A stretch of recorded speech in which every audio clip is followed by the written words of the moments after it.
Hello students, मैं पंकज सिंह और स्वागत है आप लोगों का ब्लेस एकेडमिया के यूट्यूब चैनल पे।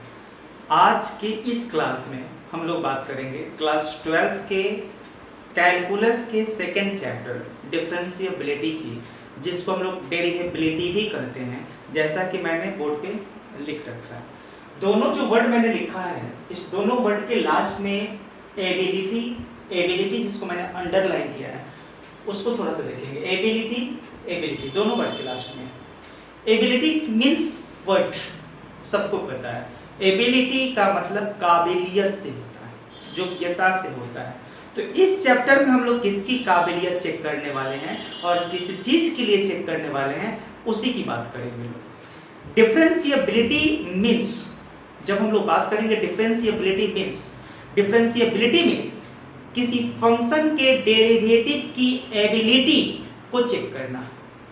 डिफरेंशिएबिलिटी एक बार फिर से रिपीट करते हैं। डिफरेंशिएबिलिटी का मतलब होता है फंक्शन के डेरिवेटिव के होने की एबिलिटी को चेक करना।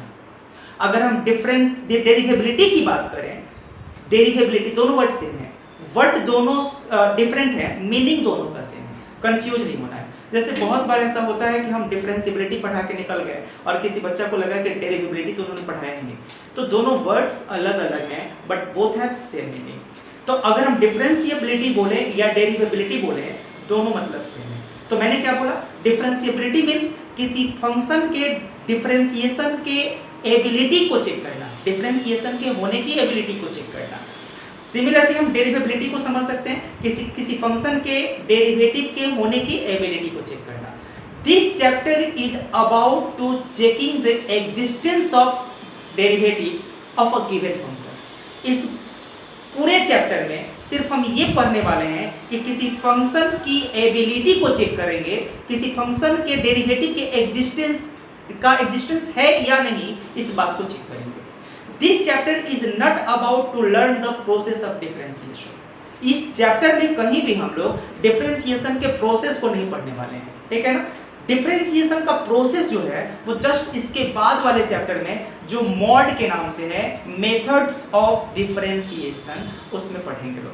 तो एक बार फिर से रिपीट करें, इस चैप्टर में हम लोग मेथड्स ऑफ डिफरेंशिएशन नहीं पढ़ने वाले हैं। इस चैप्टर में हम लोग किसी फंक्शन के डेरिवेटिव का एग्जिस्टेंस है या नहीं है, सिर्फ इसकी बात करेंगे लोग, सिर्फ इसके जांच करने के तरीकों के बारे में पढ़ेंगे लोग। अगर किसी फंक्शन का डेरिवेटिव एग्जिस्ट करता है तो क्यों करता है, अगर नहीं करता है तो क्यों नहीं करता है, किन वजहों से नहीं करता है, क्या क्या कारण हो सकते हैं नहीं करने का, इन्हीं के बारे में चर्चा करेंगे लोग। चलिए, 11th क्लास में आपने इंट्रोडक्शन पढ़ा था डिफरेंशिएशन का, थोड़ा सा वहां से बात कर लेते हैं लोग। याद कीजिए, किसी फंक्शन को जब आप डिफरेंशिएट करते हैं, जब किसी फंक्शन को आप डिफरेंशिएट करते हैं, डिफरेंशिएशन, ओके, जब किसी फंक्शन को आप डिफरेंशिएट करते हैं तो जो आपको आउटपुट मिलता है, उस आउटपुट को आप लोग डिनोट कैसे करते थे, एक डैश एक्स से, और आप इसको डिनोट करते थे dy बाई dx से, और आप इसको डिनोट करते थे किससे, y डैश से, और आप इसको किससे डिनोट करते थे, y1 से, और आप इसको किससे डिनोट करते थे, dy से करते थे ना। तो ये जो किसी फंक्शन को आप डिफरेंशिएट करते थे, जिस प्रोसेस से डिफरेंशिएट करते थे, उस प्रोसेस को हम लोग कहते थे differentiation. Differentiation is the process to find the derivative of a given function, है ना। ये प्रोसेस होता है जो कि आपने 11th क्लास में पढ़ा है, ये प्रोसेस होता है, प्रोसेस होता है ना। और ये जो आउटपुट आपको मिलता है ना, ये जो आउटपुट मिलता है, जिसको हम ये जो जितने सिंबॉलिक रिप्रेजेंटेशन इनमें से किसी एक का हम यूज कर सकते हैं, इसको हम लोग कहते हैं डेरिवेटिव। इसको हम लोग क्या कहते हैं, डेरिवेटिव कहते हैं, और इसको हम लोग डिफरेंशियल कोफिशिएंट भी कहते हैं, differential coefficient.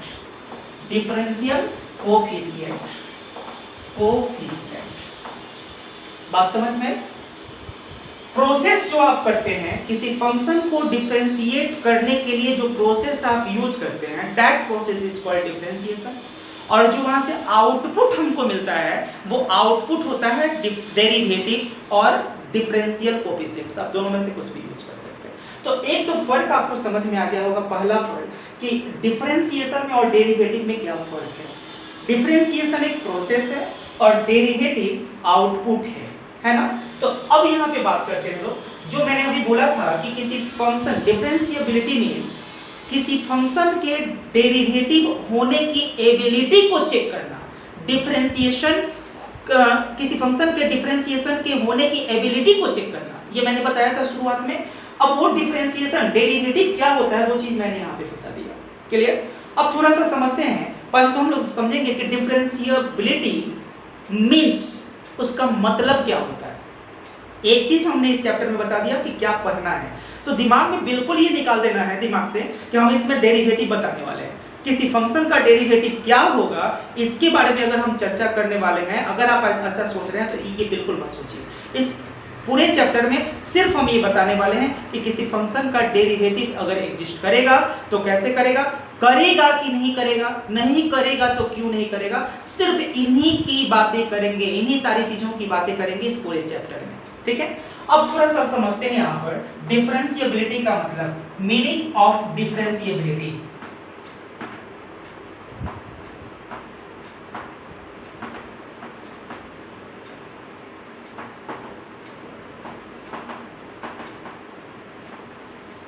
Meaning of differentiability और डेरिवेबिलिटी दोनों में से कुछ भी कह सकते हैं।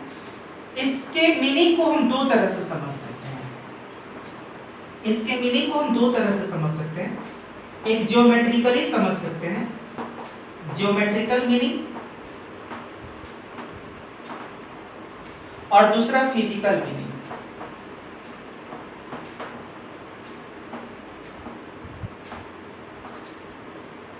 Physical meaning. डिफरेंशिएबिलिटी को हम दो तरीकों से समझ सकते हैं। पहला ज्योमेट्रिकली समझ सकते हैं और दूसरा इसके फिजिकल मीनिंग के, फिजिकली हम समझ सकते हैं कि फिजिकल मीनिंग इसका क्या होता है। अब समझिए ज्योमेट्रिकल मीनिंग क्या होता है, थोड़ा सा इसको आप देखिए। ज्योमेट्रिकल मीनिंग, अगर किसी फंक्शन के ग्राफ के किसी पॉइंट पर अगर एक यूनिक टेंजेंट एग्जिस्ट करता है तो हम कहते हैं कि वह फंक्शन उस पॉइंट पर डिफरेंशिएबल है। नहीं समझे? अगर किसी फंक्शन के किसी फंक्शन का हम ग्राफ ड्रॉ करते हैं और ग्राफ ड्रॉ करने के बाद अगर उस ग्राफ के किसी एक पॉइंट पर अगर हमने एक यूनिक टेंजेंट ड्रॉ कर दिया, अगर यूनिक टेंजेंट एग्जिस्ट करता है तो हम कहते हैं कि वह फंक्शन उस पॉइंट पर x के उस वैल्यू पर डिफरेंशिएबल है, डेरिवेबल है। इसका मतलब उस फंक्शन का उस पॉइंट पर डेरिवेटिव एग्जिस्ट करेगा। क्लियर? इस बात को लिख देते हैं यहां पे। If graph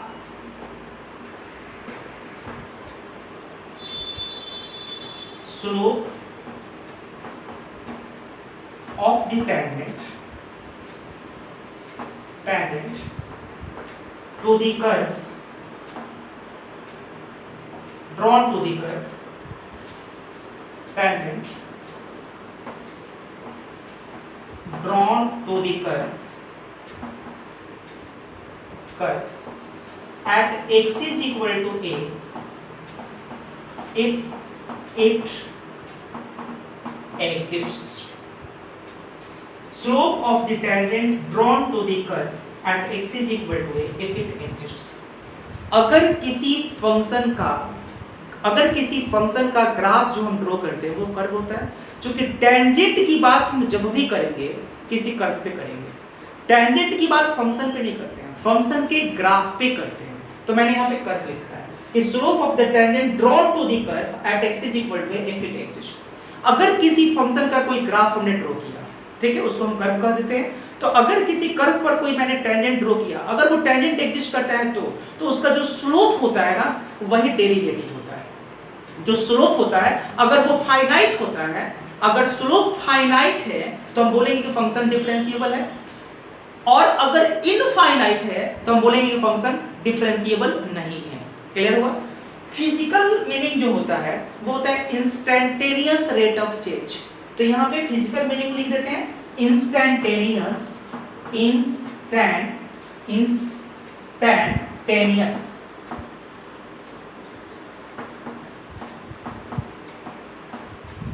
instantaneous rate of change, instantaneous rate of change, तत्क्षणिक परिवर्तन की दर। इस पे ज्यादा डिस्कशन नहीं करेंगे क्योंकि हम लोगों को बात करनी है ज्योमेट्रिकल मीनिंग के बारे में। हम लोगों को बात किसके बारे में करनी है? ज्योमेट्रिकल मीनिंग के बारे में। जो फिजिकल मीनिंग होता है उसमें जो हम लोग बात करते हैं इंस्टेंटेनियस रेट ऑफ चेंज, तो थोड़ा सा इस पे जिक्र कर लेते हैं कि रेट ऑफ चेंज दो तरह का होता है, average rate of change, instantaneous rate of change. तो एवरेज रेट ऑफ चेंज की बात नहीं करते, इंस्टेंटेनियस रेट ऑफ चेंज जो होता है तत्क्षणिक परिवर्तन की दर, जो किसी खास इंस्टेंट पर जो हम लोग रेट ऑफ चेंज की बात करते हैं उस चीज को हम लोग पढ़ते हैं डिफरेंशिएबिलिटी में। डिफरेंशिएबिलिटी का जो फिजिकल मीनिंग होता है वो यही होता है। इस क्लास में हम लोग बात किसकी करेंगे? ज्योमेट्रिकल मीनिंग के बारे में। तो ज्योमेट्रिकल मीनिंग एक बार फिर से समझा दें कि अगर किसी फंक्शन के ग्राफ के किसी पॉइंट पर अगर हम एक यूनिक टेंजेंट ड्रॉ कर सकते हैं तब हम बोलते हैं कि वह फंक्शन उस पॉइंट पर डिफरेंशिएबल है। डिफरेंशिएबिलिटी का ज्योमेट्रिकल मीनिंग यही होता है। Is it clear? अब आप इसका पहले स्क्रीनशॉट ले लीजिए फिर हम लोग आगे बढ़ते हैं। हम बोल सकते हैं कि अ फंक्शन, अब सिंपली एक समझ लीजिए कि a function is said to be differentiable. ठीक है ना? जैसे हम कुछ पढ़ा रहे हैं ना, तो नोट करना हो तो वीडियो को पॉज कर लीजिए या पॉज करके आप वहाँ पे स्क्रीनशॉट ले लीजिए, फिर बाद में अपना कॉपी वर्क कर लीजिए, ज़्यादा बेहतर रहेगा। ठीक है ना? या पॉज कर करके आप नोट करके फिर आप आगे बढ़ सकते हैं। मैंने क्या बताया कि any function is said to be differentiable at a given point x is equal to a if we can draw a unique tangent at x is equal to a। Okay, लिख देते हैं इस बात को कि a function is said to be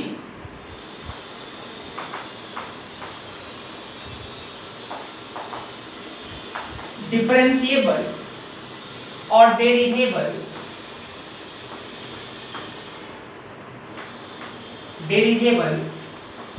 at x is equal to a if we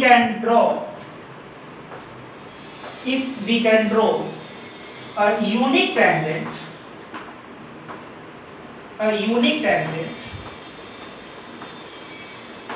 can draw a unique tangent on it।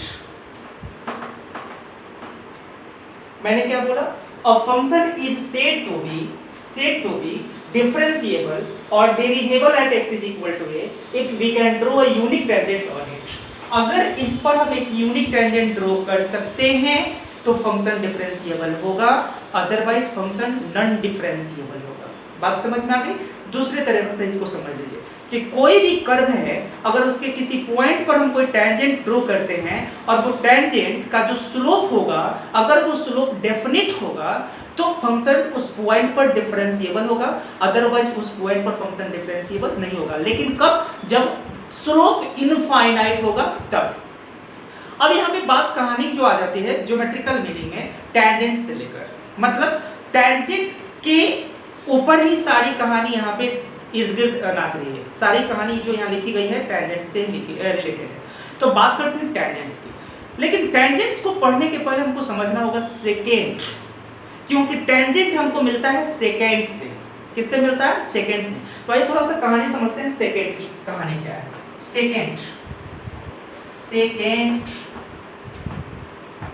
Second की क्या कहानी है कि अगर कोई कर्व है हमारे पास और अगर उस कर्व के किसी दो पॉइंट को ज्वाइन करने वाले अगर हम लाइन को ले लेते हैं, अगर किसी कर्व के ऊपर कोई दो पॉइंट है और अगर दोनों पॉइंट को किसी लाइन से अगर हम ज्वाइन कर देते हैं, लाइन से मैंने बोला, लाइन सेगमेंट नहीं बोला, ठीक है ना, लाइन से ज्वाइन कर देते हैं तो फिर वो हो जाता है सेकेंड। इसी को हम लोग कहते हैं सेकेंड। ये क्या है? ये सेकेंड है जी, है ना? देख लीजिए यहाँ पे, इसको हमने क्या बोला? सेकेंड। डेफिनेशन दे देते हैं क्योंकि सेकेंड से ही हमको क्या मिलता है? टेंजेंट। पहले अभी मैंने क्या बताया कि सेकेंड से हमको क्या मिलता है? टेंजेंट। तो ये कहानी समझ लेंगे। तो हम यहाँ पर सेकेंड के बारे में पहले लिख देते हैं। सेकेंड होता क्या है, इस बात को समझ लेना। Second is a line joining any two points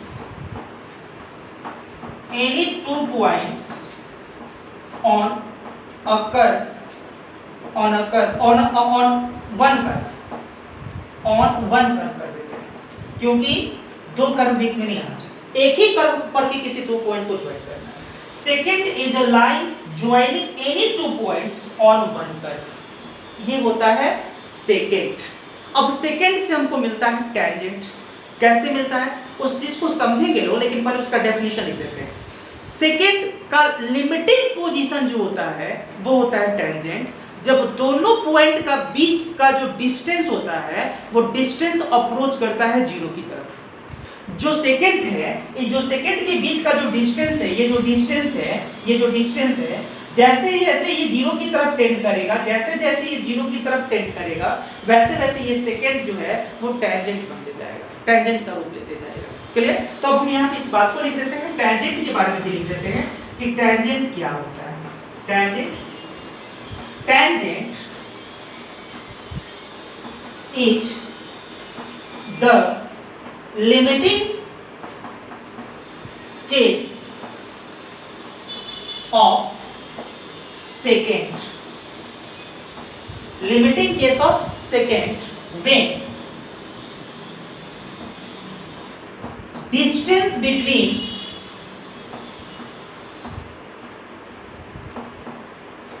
two points, when distance between 2 points approaches to zero, yeah, distance between 2 points approaches to zero, है ना? अब इसको समझते हैं लोग, ठीक है, आगे बढ़ते हैं। ठीक है, इस कर्व पर के किसी पॉइंट को, 2 पॉइंट को मैंने ज्वाइन कर दिया, देख लीजिए, किसी 2 पॉइंट को ज्वाइन कर दिया, ये है सेकेंड।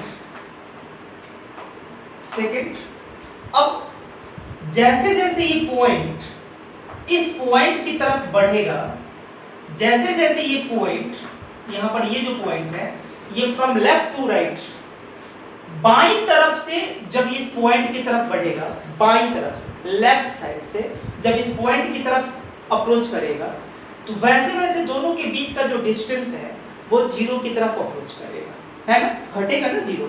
जब दोनों पॉइंट्स एक दूसरे के नजदीक जैसे जैसे आएंगे तो उनके बीच का जो डिस्टेंस होगा वो तो जीरो की तरफ अप्रोच करेगा।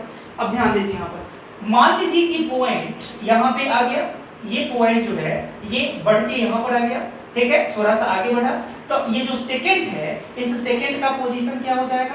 ऐसे हो जाएगा, इस सेकेंड का पोजीशन ऐसे हो जाएगा। अब थोड़ा सा ये और आगे बढ़ा, तो अब सेकेंड का पोजीशन ऐसे हो गया।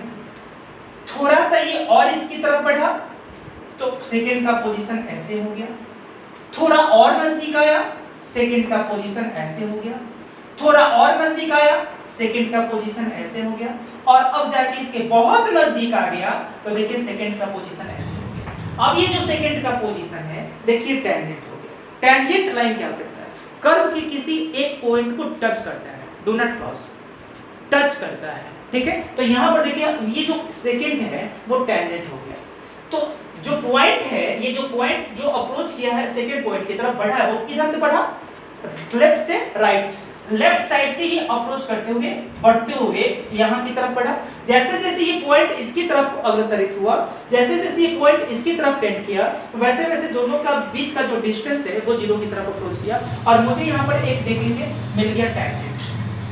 यहाँ पर टेंजेंट एग्जिस्ट किया लेफ्ट साइड से, देखिए यहाँ पर सेकेंड जो है वो टेंजेंट बन गया। अब अगर यहाँ पे मैंने बोला कि अगर यहाँ पे कोई पॉइंट ले लिया, जैसे मान लीजिए यहाँ पे कर्व है और मैंने एक पॉइंट यहाँ पे लिया, एक पॉइंट यहाँ पे लिया, दोनों को मैंने ज्वाइन किया। अब ये पॉइंट राइट से देखिए यहाँ पर इस पॉइंट की तरफ बढ़ रहा है। जैसे जैसे ये बढ़ेगा, ये टेंजेंट, सॉरी ये सेकेंड टेंजेंट का रूप लेते जाएगा। देख लीजिए यहाँ पर सेकेंड का ये, अब ये पॉइंट थोड़ा सा बढ़ के और नजदीक आ गया, तो सेकेंड इस टाइप से हो जाएगा। अब थोड़ा सा बढ़ के ये पॉइंट दाईं तरफ से, राइट साइड से बढ़ के अब यहाँ पर आ गया, तो ये सेकेंड इस टाइप का हो जाएगा। अब थोड़ा सा बढ़ के और नजदीक आ गया, तो सेकेंड का पोजीशन ऐसे हो जाएगा, और अब ये इस पर आ गया, तो ये सेकेंड ऐसे हो गया। अब गौर से देखिए, यहाँ पर टेंजेंट मुझे मिला, पॉइंट जब राइट से टेंड किया इस पॉइंट की तरफ राइट से, तब यहाँ पे मुझे टेंजेंट एग्जिस्ट किया, टेंजेंट मुझे मिला, और यहाँ पे लेफ्ट से जब किया तब मुझे एक टेंजेंट मिला। अगर ये दोनों टेंजेंट कॉमन हो जाए, कोइंसाइड, एक ही हो जाए, एक दूसरे पे संपाती हो जाए, कोइंसाइड, तो फिर हम बोलेंगे कि ये जो पॉइंट है, मान लीजिए यहाँ पे अगर पॉइंट हमने ले लिया, यहाँ पे point x is equal to a था, यहाँ पे x इज इक्वल टू, यहाँ पे कितना था, a माइनस h था, और यहाँ पर क्या था, ये x is equal to a था, और ये क्या था, x is equal to a plus h था, है ना। तो a minus h means a के बाईं तरफ से, a के लेफ्ट साइड से, और यहाँ पर x is equal to a plus h, x के राइट, सॉरी a के राइट साइड से। तो जब लेफ्ट साइड से जो टेंजेंट एग्जिस्ट कर रहा है, राइट साइड से जो टेंजेंट एग्जिस्ट कर रहा है, अगर वो दोनों टेंजेंट कोइंसाइड हो जाता है, दोनों टेंजेंट कोइंसाइड हो जाता है, तब वहां पे हम बोलते हैं कि फंक्शन डिफरेंशिएबल है at x is equal to a, क्योंकि यहाँ पर मुझे यूनिक टेंजेंट मिल जाता है। जो लेफ्ट से और राइट से एग्जिस्ट किया वो दोनों टेंजेंट क्या हो गया, सेम हो गया। ये सिंगल कर्व पर अगर दिखाएंगे तो आपको ज्यादा समझ में आएगा। जैसे मैंने ऐसे एक कर्व ले लिया, ठीक है, और मैंने यहाँ पे पॉइंट जैसे यहाँ पे दे दिया, इसको हम हटा देते हैं, आपको हटा के दिखा देते हैं। देख लीजिए आप, मैंने क्या किया, यहाँ पर एक कर्व ले लिया ऐसे,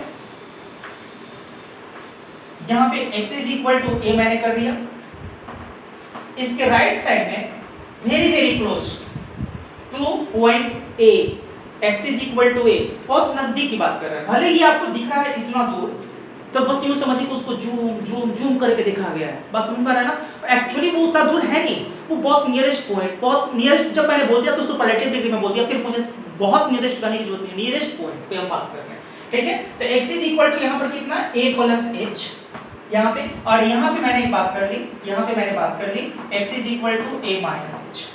तो ये जो पॉइंट है a के लेफ्ट साइड का पॉइंट है, और ये जो पॉइंट है राइट साइड का पॉइंट है।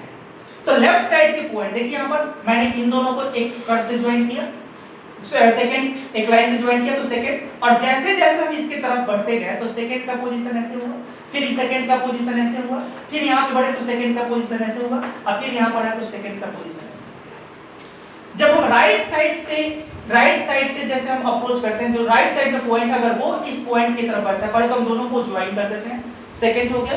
तो जैसे जैसे ये राइट साइड से पॉइंट a प्लस h का जो है वो a की तरफ अप्रोच करेगा, जैसे जैसे टेंड करेगा, दोनों के बीच का डिस्टेंस 0 की तरफ अप्रोच करेगा, तो जैसे जैसे 0 की तरफ अप्रोच करेगा ये सेकंड जो है वो टेंजेंट बनते जाएगा, टेंजेंट का रूप लेते जाएगा। अब यहाँ पर ये थोड़ा सा नजदीक आया तो टेंजेंट ऐसे हो जाएगा, थोड़ा सा और नजदीक आया टेंजेंट ऐसे हो गया, थोड़ा सा और नजदीक आया टेंजेंट ऐसे हो गया, थोड़ा सा और नजदीक आया टेंजेंट ऐसे हो गया, यहाँ पे बहुत नजदीक आ गया तो टेंजेंट ऐसे हो गया। तो जो लेफ्ट साइड से टेंड करते हुए हमको टेंजेंट मिला, और जो राइट साइड से टेंड करते हुए मुझे जो टेंजेंट मिला, वो दोनों टेंजेंट कोइंसाइड कर गया, दोनों टेंजेंट यहाँ पे क्या हो गया, कोइंसाइड कर गया। और जब दोनों टेंजेंट कोइंसाइड कर गया तो उसको बोलेंगे यूनिक टेंजेंट। और जब यूनिक टेंजेंट की बात आएगी तब हम बोलेंगे कि यह फंक्शन जो जिसका हमने ग्राफ ड्रॉ किया है, यह फंक्शन इस x is equal to a पर डिफरेंशिएबल है। इसका मतलब लेफ्ट से भी हमको टेंजेंट का एग्जिस्टेंस मिला है, एक यूनिक टेंजेंट मिला है, और राइट से भी टेंजेंट एग्जिस्ट किया है। अब दोनों टेंजेंट कॉमन टेंजेंट है, एक ही टेंजेंट है, कोइंसाइड किया है, तो हम बोलेंगे कि फंक्शन डिफरेंशिएबल है। बात समझ में? अब जो मैंने कहानी अभी समझाया शुरुआत में कि सेकंड से टेंजेंट बनने की कहानी, वो यहाँ पे समझ में आ गया होगा। सेकंड से टेंजेंट बनने की कहानी आपको पूरी तरह से यहाँ पे समझ में आ गया होगा। और यहाँ से एक चीज और समझ में आएगा, जो लेफ्ट से हमने यहाँ पे दिखाया, लेफ्ट से जो पॉइंट टेंड करते हुए इस ए की तरफ गया है, और वहाँ जो सेकंड से जो हमको टेंजेंट मिला है वो लेफ्ट हैंड डेरिवेटिव, जो लेफ्ट साइड से टेंजेंट एग्जिस्ट किया है उसको हम लोग लेफ्ट हैंड डेरिवेटिव के नाम से जानते हैं, और जो राइट साइड से टेंजेंट एग्जिस्ट किया है उसको राइट हैंड डेरिवेटिव के नाम से जानते हैं। अब ये लेफ्ट हैंड डेरिवेटिव और राइट हैंड डेरिवेटिव का सिंबॉलिक रिप्रेजेंटेशन क्या होता है, थोड़ा सा इसको समझ लेते हैं। जैसे हमारे पास कोई फंक्शन है y is equal to fx, और कोई पॉइंट है x is equal to a, तो जो लेफ्ट से ये टेंजेंट एग्जिस्ट किया है, ठीक है ना, उसको थोड़ा समझिए। इसको हम बोलते हैं लेफ्ट साइड से जो टेंजेंट एग्जिस्ट किया उसको लेफ्ट हैंड डेरिवेटिव, और उसको लिखते कैसे हैं, l एक डैश a ऐसे, और यहाँ पे l यहाँ पे ऐसे लिख देते हैं केवल a dash a minus H, और आप इसको लिख सकते हैं 1 डैश a माइनस। ध्यान दीजिए, अब जो लेफ्ट साइड से टेंजेंट एग्जिस्ट किया है उसको बोलते हैं लेफ्ट हैंड डेरिवेटिव। क्लियर? और उसको हम लोग सिंबॉलिक रिप्रेजेंट कैसे करते हैं, सिंबॉलिकली उसको कैसे रिप्रेजेंट करते हैं, इस तरह से। डिफाइंड कैसे करते हैं, limit h tends to 0 function of a minus h minus function of a divided by minus h। Clear? क्यों, क्या वजह है? ये जो सिंबॉलिक रिप्रेजेंटेशन मैंने लेफ्ट हैंड डेरिवेटिव का ले लिया, तो इसकी क्या जरूरत है? हम तो ग्राफ पर ही ड्रॉ करके देख लेंगे, फिर ये लिखने की क्या जरूरत है? तो बता दें कि हर फंक्शन का ग्राफ ड्रॉ करना आसान नहीं होता है। हर फंक्शन का ग्राफ आप ड्रॉ नहीं कर सकते, इसलिए हम इस एनालिटिकल मेथड को यूज करते हैं कि फंक्शन का ग्राफ हम ड्रॉ कर लें या नहीं कर लें, हम किसी भी अवस्था में फंक्शन की डिफरेंशिएबिलिटी चेक कर सकते हैं। क्लियर? तो ये हुआ लेफ्ट हैंड डेरिवेटिव। इसको हम लोग क्या करते हैं, लेफ्ट हैंड डेरिवेटिव, इसको डिफाइंड ऐसे करते हैं। और अगर इसको हम इवैल्यूएट करते हैं और अगर इसका वैल्यू एक फाइनाइट नंबर आ जाता है तो हम कहते हैं कि लेफ्ट हैंड डेरिवेटिव एग्जिस्ट करता है। क्लियर? अगर इसका वैल्यू कोई फाइनाइट नंबर आ जाता है तो हम कहते हैं कि लेफ्ट हैंड डेरिवेटिव एग्जिस्ट करता है। तो मान लीजिए यहाँ पे कोई वैल्यू मैंने दे दिया l, ठीक है ना, यहाँ पे कोई वैल्यू मैंने दे दिया l और यहाँ पे c, ये कोई फाइनाइट नंबर है। और फाइनाइट नंबर ब्रैकेट में कर देते हैं l और यहाँ पे लिख देते हैं अफाइनाइट number,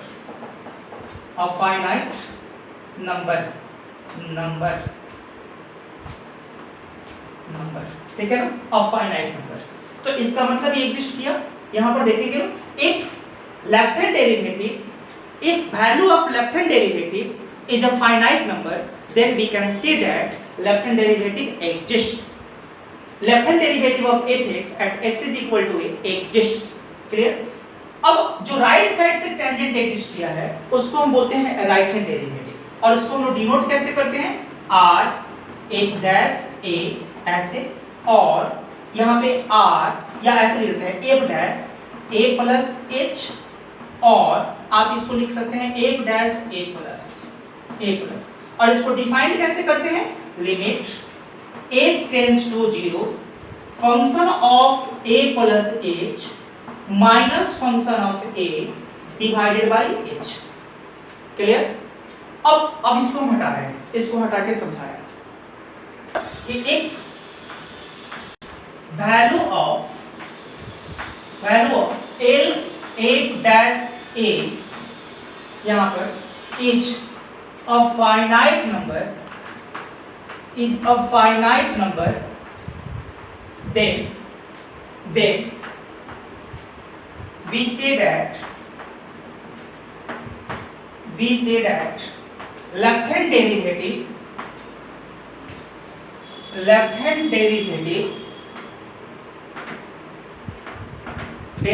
of fx at x is equal to a exists. Clear? Similarly, if value of r a dash a is a finite number, then we say that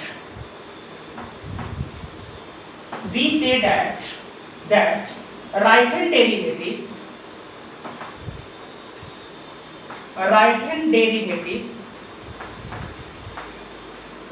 of fx at x is equal to a exists.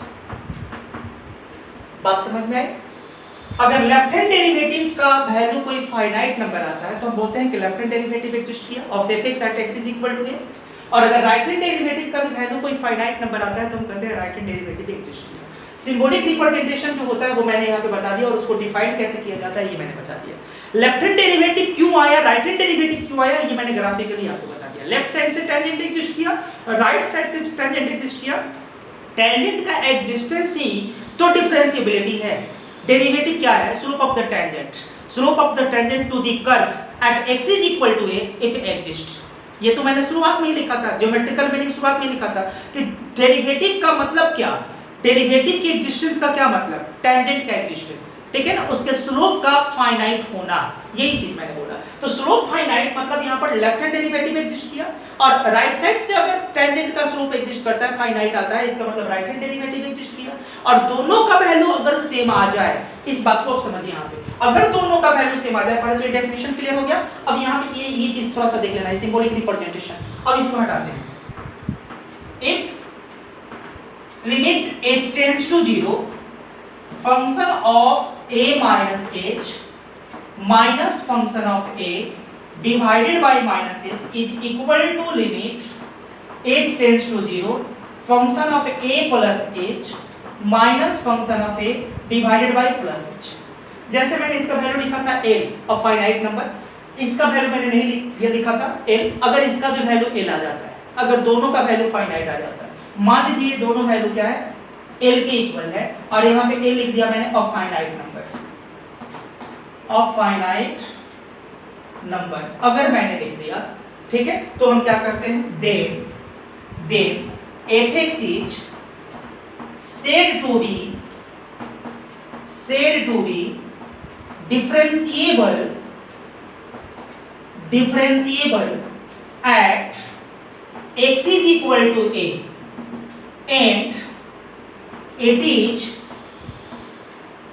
denoted as, मैंने पहले ही बता दिया था, f dash a, और मैंने बता दिया था dy by dx at x is equal to a, और भी मैंने 2-3 सिंबल्स दिए थे, 2 ही लिख रहे हैं, जनरली ये 2 ज्यादा यूज होते हैं, f dash at x is equal to a। यहाँ पर कितना हो जाएगा, एंड f डैश a जो मैंने वैल्यू लिखा है, और dy by dx at x is equal to a, इसका वैल्यू कितना हो जाएगा, जो ये दोनों का कॉमन वैल्यू आया है l, ये लेफ्ट हैंड डेरिवेटिव और राइट हैंड डेरिवेटिव का जो कॉमन वैल्यू आया है l, वही l यहाँ पे फंक्शन का डेरिवेटिव हो जाएगा eight x is equal to a। बात समझ में आ गई? ये होता है हम लोग का एनालिटिकल डेफिनेशन। अगर किसी फंक्शन के, अगर हम प्रॉपर डेफिनेशन, प्रॉपर डिफरेंशिएबिलिटी को चेक करने का अगर प्रॉपर हम प्रोसेस समझें तो यही होता है, ठीक है। अब इसको आप लोग नोट करें, आगे बढ़ते हैं। फिर से एक बार ग्राफिकली, जैसे मैंने वही ग्राफ से मैंने बताया था कि अगर लेफ्ट हैंड से टेंजेंट एग्जिस्ट करता है, राइट हैंड से टेंजेंट एग्जिस्ट करता है, और अगर दोनों टेंजेंट कोइंसाइड होता है तो हम लोग क्या बोलते हैं कि फंक्शन डिफरेंशिएबल है दैट पॉइंट। अब थोड़ा सा इस बात को समझिए। मान लीजिए अगर हमारे पास ये ग्राफ है, अगर यहाँ पे at x is equal to a पर हम लोग आते हैं, अगर ये ग्राफ ऐसे हुआ और एक ग्राफ ऐसे हुआ, ठीक है, यहाँ पर लेफ्ट साइड से हम देखते हैं टेंजेंट, तो लेफ्ट साइड से टेंजेंट ऐसे, जैसे ये सेकंड लाइन हो गया, ये क्या होगा सेकंड लाइन। उसके बाद धीरे धीरे इसको हम बढ़ाएंगे लेफ्ट साइड से, बाईं तरफ से इसको हम आगे की तरफ बढ़ाएंगे। तो जैसे जैसे बढ़ाएंगे टेंजेंट इस टाइप से, सेकंड जो है उसका पोजीशन इस टाइप से चेंज होते जाएगा, सेकंड का पोजीशन चेंज होते जाएगा, और यहाँ पर लास्ट में आके जब ये बहुत नजदीक इसके आ जाएगा तो ये टेंजेंट बन गया। तो यहाँ टेंजेंट एग्जिस्ट किया, टेंजेंट एग्जिस्ट किया कि नहीं किया? मतलब जब टेंजेंट एग्जिस्ट किया, इसका मतलब लेफ्ट हैंड डेरिवेटिव एग्जिस्ट किया। लेफ्ट हैंड डेरिवेटिव का वैल्यू कोई फाइनाइट नंबर आएगा। राइट साइड में कोई पॉइंट मैंने ले लिया, राइट साइड में मैंने कोई पॉइंट ले लिया और इन दोनों को मैंने ज्वाइन कर दिया सेकंड, ठीक है। और जैसे जैसे राइट से आगे की तरफ बढ़ेगा, इधर ए की तरफ बढ़ रहा है, वैसे वैसे सेकंड का पोजीशन इस टाइप से बनते जाएगा, वैसे वैसे सेकंड का पोजीशन इस तरह से बनते जाएगा, वैसे वैसे सेकंड का पोजीशन ऐसे बनते जाएगा, और यहाँ पे जब बहुत नजदीक आ जाएगा तो सेकंड ये टेंजेंट बन गया। तो यहाँ टेंजेंट आपको मिला, यहाँ भी टेंजेंट एग्जिस्ट किया, इसका मतलब राइट हैंड डेरिवेटिव एग्जिस्ट किया। राइट हैंड डेरिवेटिव का यूनिक टेंजेंट यहाँ पर एग्जिस्ट किया, यहाँ पर इस राइट साइड से एक टेंजेंट एग्जिस्ट किया, ठीक है ना। Unique tangent exist right side से किया, ये लेफ्ट साइड से किया। ये जो टेंजेंट हमको मिला, यहाँ पर इसका मतलब है कि लेफ्ट हैंड डेरिवेटिव एग्जिस्ट किया, मतलब लेफ्ट हैंड डेरिवेटिव का कोई वैल्यू फाइनाइट नंबर मिला। यहाँ राइट साइड से जो एग्जिस्टेंस आपको दिख रहा है, ये दिखा रहा है कि राइट हैंड साइड एग्जिस्ट किया, और राइट हैंड साइड का वैल्यू कोई फाइनाइट नंबर है। लेकिन क्या ये दोनों टेंजेंट्स कॉमन है, एक ही है, सिंगल है? क्या ये दोनों टेंजेंट्स कोइंसाइड, एक को ढक दिए हुए, एक ही पर आके कॉमन हो गए हैं? तो आप देखेंगे कि ये टेंजेंट और ये टेंजेंट कोइंसाइड नहीं है। इट मीन्स व्हाट कि लेफ्ट हैंड डेरिवेटिव एग्जिस्ट किया, राइट हैंड डेरिवेटिव भी एग्जिस्ट किया, लेकिन दोनों आपस में इक्वल नहीं है, तो उस केस में ये फंक्शन जो होगा वो x is equal to a पर डिफरेंशिएबल नहीं होगा। क्लियर? अब थोड़ा सा इस बात को ऐसे भी समझते हैं, दूसरे ग्राफ से समझ लेते हैं। जैसे आपने देखा होगा y is equal to modulus of x, इसका ग्राफ आपने देखा होगा। ग्राफ जब आप इसका ड्रॉ करते हैं तो v टाइप जाता है, मॉडुलस फंक्शन का ग्राफ v टाइप जाता है, थोड़ा सा समझिएगा यहाँ पर, ठीक है। अब आपने यहाँ पे क्या किया, यहाँ पे x इज इक्वल टू 0 पर आपने बात करी, और 0 पर मुझे यहाँ पर क्या डिफरेंशिएबिलिटी चेक करनी है, तो मैंने 0 से लेफ्ट में एक पॉइंट लिया और मैंने दोनों को ज्वाइन कर दिया, ठीक है ना, देख लीजिए यहाँ पर ज्वाइन कर दिया।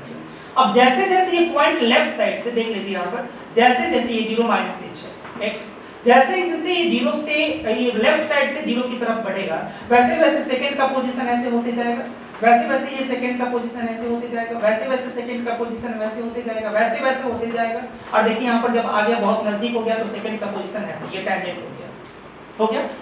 अब थोड़ा गौर से देखिए, राइट साइड से एक पॉइंट ले लेते हैं तो x is equal to a plus h, और तब यहाँ से फिर देखिए ये राइट साइड से जैसे जैसे 0 की तरफ आएगा वैसे वैसे सेकंड का पोजीशन क्या होते जाएगा, देख लीजिए ये सेकंड है तो यहाँ पर सेकंड ये हुआ, फिर थोड़ा सा आगे बढ़ा दिए तो सेकंड ऐसे ही रहेगा, फिर थोड़ा सा आगे बढ़ाएंगे सेकंड का पोजीशन सेम है, फिर थोड़ा सा आगे बढ़ाएंगे सेकंड का पोजीशन सेम है, बहुत नजदीक कर देंगे सेकंड का पोजीशन सेम है, और नजदीक कर देंगे सेकंड का पोजीशन सेम है, बहुत बहुत बहुत नजदीक कर दिए सेकंड का पोजीशन।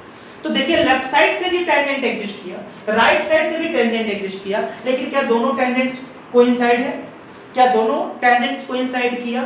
जब नहीं किया तो क्या यहाँ पर ये फंक्शन, ये जो फंक्शन है at x is equal to A differentiable है? नहीं है। तो यहाँ से आपने क्या सीखा? अब यहाँ से थोड़ा सा एक कॉन्सेप्ट और समझ लीजिए। जब कंटिन्यूटी की बात आप करते हैं, जब आप कंटिन्यूटी की बात करते हैं, कंटिन्यूटी की बात करते हैं तो आप करते हैं नो गैप, क्या बात करते हैं? नो गैप नो ब्रेक, यही ना करते हैं जी, no gap no break, no gap no break, कोई गैप कोई ब्रेक नहीं होना चाहिए। किसमें? फंक्शन के ग्राफ में। फंक्शन के ग्राफ में कोई गैप नहीं होना चाहिए, कोई ब्रेक नहीं होना चाहिए। मतलब जब आप फंक्शन का ग्राफ ड्रॉ करते हैं तो ग्राफ ड्रॉ करते वक्त ग्राफ डोमेन में, डोमेन के बाहर में, कंटिन्यूटी की बात हमेशा डोमेन में करते हैं, कंटिन्यूटी के लेक्चर में मैंने बताया है। तो मैंने क्या बोला कि जब हम ग्राफ ड्रॉ कर रहे हैं तो ग्राफ ड्रॉ करते वक्त हमारा पेंसिल नहीं उठना चाहिए। अगर कहीं भी पेंसिल नहीं उठा तो हम बोलते हैं कि फंक्शन कंटिन्यूअस है। जब हम बात यहाँ पे डिफरेंशिएबिलिटी की करते हैं तो देखिए क्या फर्क हो जाता है। डिफरेंशिएबिलिटी क्या ऐड होगा? नो गैप नो ब्रेक, एक और उसमें जोड़ दीजिए नो साथ, बस नो साथ। नुकीला नहीं होना चाहिए, तीखा नहीं होना चाहिए। मतलब जो कंडीशन कंटिन्यूटी के लिए है वो कंडीशन यहाँ पे नेसेसरी है, जरूरत है डिफरेंशिएबिलिटी के लिए, वो भी आवश्यक है। जो कंटिन्यूटी के लिए कंडीशन है वो डिफरेंशिएबिलिटी के लिए आवश्यक है, सफिशिएंट नहीं है, आवश्यक है, ठीक है ना, नेसेसरी है। और अगर हम बात करें इस आधार पर तो इससे आप निष्कर्ष निकाल सकते हैं कि हर कंटिन्यूअस फंक्शन डिफरेंशिएबल नहीं हो सकता है। फंक्शन अगर कंटिन्यूअस है इसका मतलब ये नहीं है कि वो डिफरेंशिएबल है, क्योंकि कंटिन्यूटी के जो कंडीशंस हैं, कंटिन्यूटी का जो कंडीशन है वो डिफरेंशिएबिलिटी के लिए नेसेसरी कंडीशन है, सफिशिएंट कंडीशन नहीं है। और अब आप यहाँ पे देखिएगा, जो जैसे कि आप जानते हैं कि मॉडुलस फंक्शन, हर मॉडुलस फंक्शन कंटिन्यूअस होता है, every modulus function is continuous. लेकिन आपने क्या देखा, यह continuous function modulus function is not differentiable at x is equal to. तो ये फंक्शन कंटिन्यूअस है लेकिन डिफरेंशिएबल नहीं है, ये बात समझ में आया? तो यहां से क्या निष्कर्ष निकला कि हर यहाँ पे कंटिन्यूटी के लिए का जो हर कंडीशन है, कंटिन्यूटी का जो कंडीशन है वो नेसेसरी कंडीशन है डिफरेंशिएबिलिटी के लिए, सफिशिएंट कंडीशन नहीं है। और यहाँ पर देखिए अगर डिफरेंशिएबिलिटी की बात करें तो no gap no break no साथ, गैप नहीं होना चाहिए, पेंसिल कहीं उठना नहीं चाहिए, जंप नहीं करना चाहिए, बात समझ में आ रहा है? और साथ भी नहीं होना चाहिए, जो ग्राफ है वो नुकीला भी नहीं होना चाहिए। यहाँ पे देखिए ग्राफ नुकीला था at x is equal to a, तो जिस पॉइंट पर ग्राफ नुकीला है उस पॉइंट पर यूनिक टेंजेंट एग्जिस्ट नहीं करेगा, और जब यूनिक टेंजेंट एग्जिस्ट नहीं करेगा तो फंक्शन उस पॉइंट पर डिफरेंशिएबल नहीं होगा। इट मींस व्हाट कि उस पॉइंट पर फंक्शन, उस पॉइंट पर ग्राफ के उस पॉइंट पर आप यूनिक टेंजेंट ड्रॉ नहीं कर सकते हैं। बात समझ में आई? तो यहाँ पर मैंने क्या लिखा, 960। अब यहाँ पर देखिए जो डिफरेंशिएबिलिटी के लिए कंडीशन है वो सफिशिएंट कंडीशन है कंटिन्यूटी के लिए, सफिशिएंट है। मतलब जितनी भी बातें डिफरेंशिएबिलिटी में हैं, अगर वो सारी चीजें यहाँ पे सक्सेस हो जाए, वो सब चीज फुलफिल हो जाए, तो फंक्शन कंटिन्यूअस होगा, क्योंकि कंटिन्यूटी के लिए जो भी कंडीशन चाहिए वो सब इसमें मौजूद है। तो इसका मतलब आप यहाँ से क्या समझेंगे कि हर डिफरेंशिएबल फंक्शन निश्चित रूप से कंटिन्यूअस होता है, लेकिन हर कंटिन्यूअस फंक्शन निश्चित रूप से डिफरेंशिएबल नहीं होता है। क्लियर? एक बार फिर रिपीट करेंगे कि हर कंटिन्यूअस फंक्शन जरूरी नहीं है कि डिफरेंशिएबल हो, लेकिन हर डिफरेंशिएबल फंक्शन कंटिन्यूअस होता है। तो क्या आपने सीखा? डिफरेंशिएबिलिटी में गैप नहीं होना चाहिए, ब्रेक नहीं होना चाहिए, जंप नहीं करना चाहिए, शार्प नहीं होना चाहिए, नुकीला नहीं होना चाहिए, तीखा नहीं होना चाहिए। लेकिन कंटिन्यूटी में ये चीज नहीं है। कंटिन्यूटी में अगर ग्राफ नुकीला भी है, लेकिन अगर जंप नहीं किया, ब्रेक नहीं है, तो फिर वो फंक्शन कंटिन्यूअस है। क्लियर? अब बात करते हैं यहाँ पे कुछ एग्जांपल्स की, और एग्जांपल से समझते हैं लोग डिफरेंशिएबिलिटी को। इज इक्वल टू यहाँ पे ये फंक्शन जो है when x is less than और equal to 2 and this function for x is greater than 2, then is f(x) differentiable at x is equal to 2। बोला जा रहा है कि क्या x इज इक्वल टू 2 पर डिफरेंशिएबल है? बात करते हैं। At x is equal to 2 LHD निकालेंगे लोग, L a डैश 2 ऐसे लिख सकते हैं हम लोग। डिफाइन कैसे करते हैं लोग? Limit h tends to 0 function of 2 minus h minus function of 2 divided by minus h। ध्यान दीजिए, limit h tends to 0 2 minus h means less than 2। तो x इज लेस देन 2, देख लीजिए यहाँ पर x इज लेस देन 2, यहाँ पे this function for x is less than 2 minus minus x के लिए क्या यूज करेंगे लोग? 2 minus h minus minus f2 function का वैल्यू निकालना है at x is equal to 2। तो when x is equal to 2 function is this 2 minus x। तो यहाँ पर क्या लिखेंगे लोग?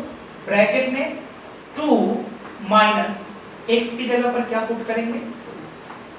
Divided by minus h।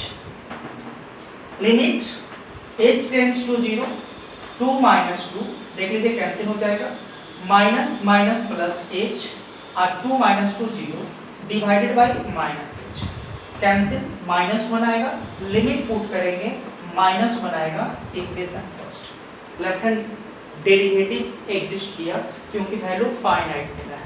बात करते हैं लोग राइट हैंड डेरिवेटिव का, r(a)(2). क्लियर? तो क्या लिखेंगे? Limit h tends to 0 function of 2 plus h minus function of 2 divided by h। Limit h tends to 0 2 plus h represents greater than 2, x is greater than 2, for x is greater than 2 function is this x minus 2। तो x के लिए क्या use करेंगे लोग? 2 plus h और minus 2 minus 2 minus minus function of 2 के लिए ये वाला, ठीक है ना? कितना हो जाएगा? 2 और माइनस 2 x की जगह पर क्या सब्स्टिट्यूट करना है? 2 डिवाइडेड बाय कितना? h। देख लीजिए यहाँ पर 2 माइनस 2 कैंसिल, 2 माइनस 2 0, h बचेगा। तो लिमिट लिखेंगे लोग, limit h tends to 0 h divided by h, cancel, 1 time, result कितना हो जाएगा? 1। इक्वेशन कितना? Second.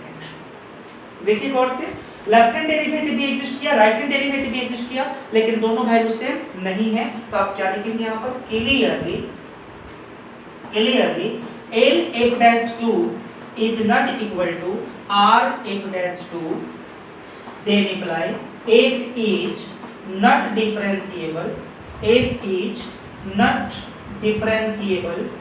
differentiable at x is equal to, clear? To x into modulus of x, so that fx is differentiable at x is equal to 0। अब मैंने बताया था कि modulus function जो होता है वो डिफरेंशिएबल नहीं होता है, किस पॉइंट पर?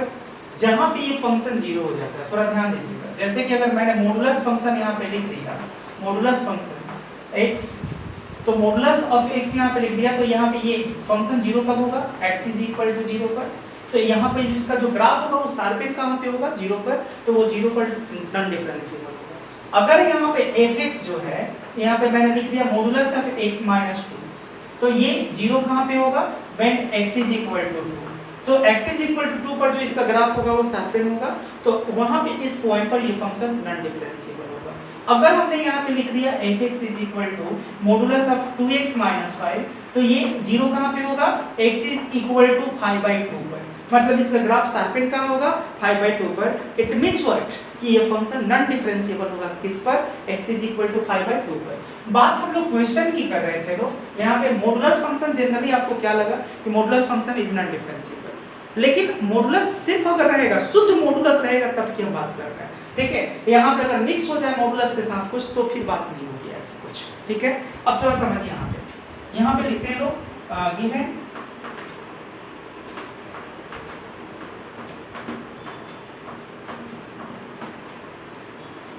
we have modulus of x is equal to, पता है आपको x होता है when x is greater than 0, 0 होता है when x is equal to 0 and minus x होता है when x is less than 0। Okay, तो थोड़ा सा देखिए, इसको हम लोग फंक्शन को ब्रेक करते हैं। यहाँ पे कितना x into x when x is greater than 0, modulus of x का वैल्यू कितना हो जाएगा, x। 0 when x is equal to 0, तो x का वैल्यू 0 और इसका value 0 when x is equal to 0 और x into modulus of x का नेगेटिव ऑफ x हो जाएगा कब, when x is less than 0। Clear ना?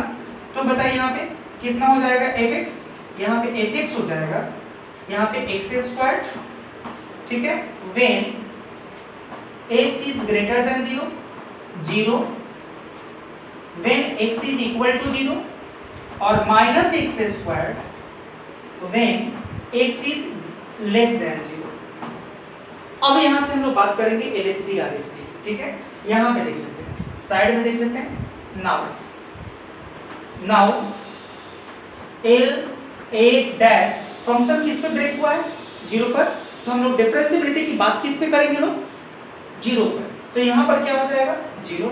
ध्यान दीजिए, अब वैसे भी प्रश्न कह भी रहा है, क्वेश्चन कह भी रहा है 0 पर चेक करने के लिए, तो L डैश 0। इसको कैसे डिफाइन करेंगे लोग, limit h tends to 0 function of 0 minus h minus function of 0 और डिवाइडेड बाय कितना हो जाएगा, माइनस h।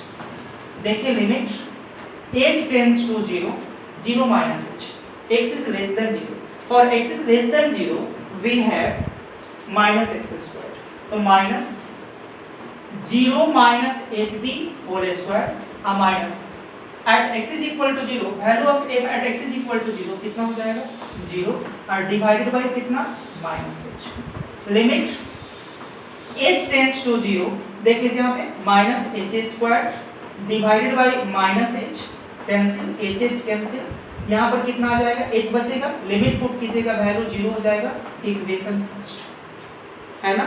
बात करते हैं लोग RHD की, यहाँ लिख देते हैं, देख लीजिए RHD, तो यहाँ पर लिखेंगे r 1 डैश यहाँ पे 0, डिफाइन कैसे करेंगे, limit h tends to 0 function of 0 plus h minus function of 0 divided by h।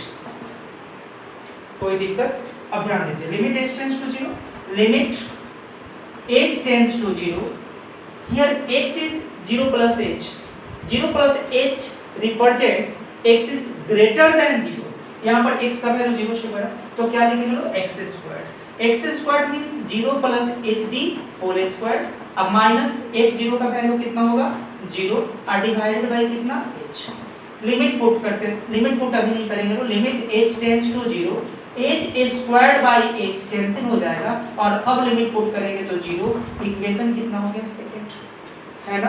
अब आप देखिए LHD भी एग्जिस्ट किया, 0 वैल्यू आया, RHD भी एग्जिस्ट किया, वैल्यू 0 आया और दोनों सेम है, तो लिखेंगे clearly left hand derivative is equal to right hand derivative, hence f is differentiable at x is equal to 0। तो यहाँ पर क्या लिख देंगे लास्ट में, यहाँ पे साइड में लिख देते हैं, साइड में लिख देते हैं, थोड़ा सा समझ लेना है। यहाँ पे मैंने फंक्शन ब्रेक करके लिखा, यहाँ LHD निकाला, यहाँ पे RHD निकाला और यहाँ पे उसका फाइनल रिजल्ट दे देते हैं कि सिंस यहाँ पे L 1 dash 0 is equal to r 1 dash 0, hence f is differentiable at x is equal to 0। तो कैसा रहा, समझ में आया या नहीं आया? आज इस क्लास में मैंने आप लोगों को डिफरेंशिएबिलिटी का कॉन्सेप्ट बिल्कुल क्लियर कर दिया, ठीक है, बिल्कुल क्लियर।